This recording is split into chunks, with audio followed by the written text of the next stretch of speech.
কোশ্চেনটা যদিও দেওয়া ছিল general electronic configuration of D block, কিন্তু আমি তার সঙ্গে আরও কিছু অ্যাড করে তোমাদের একবারে একটু প্র্যাকটিসও করিয়ে দিচ্ছি। General electronic configuration of each block আমি একটু প্র্যাকটিস করিয়ে দিচ্ছি। তোমরা বলো এস ব্লকের বিন্যাস কী হবে?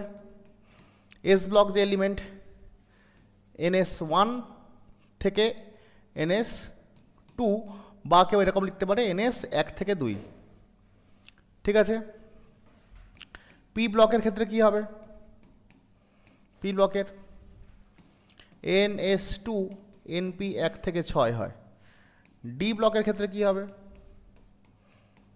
ডি ব্লকের ক্ষেত্রে কি হবে? N-1 D1 থেকে 10, NS1 থেকে 2। এফ ব্লকের ক্ষেত্রে কি হবে? এফ ব্লকের ক্ষেত্রে কি হবে? এফ ব্লক N-2 F1 থেকে 14,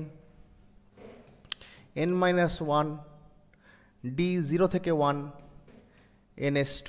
এটা হচ্ছে এফ ব্লকে। তো আমাকে দিয়েছিল একটা কোশ্চেন, একটা সেটা দিয়েছিল যে এর মধ্যে কোনটা সঠিক। আমি তোমাকে সবগুলো একসাথে করালাম, বিকজ এটাই যে আসবে এরকম তো কোনো কথা নেই, এরকম যে কোনো একটা আসতে পারে। তো একবারে আমরা সবগুলো একবার প্র্যাকটিস করে নিলাম। ওকে।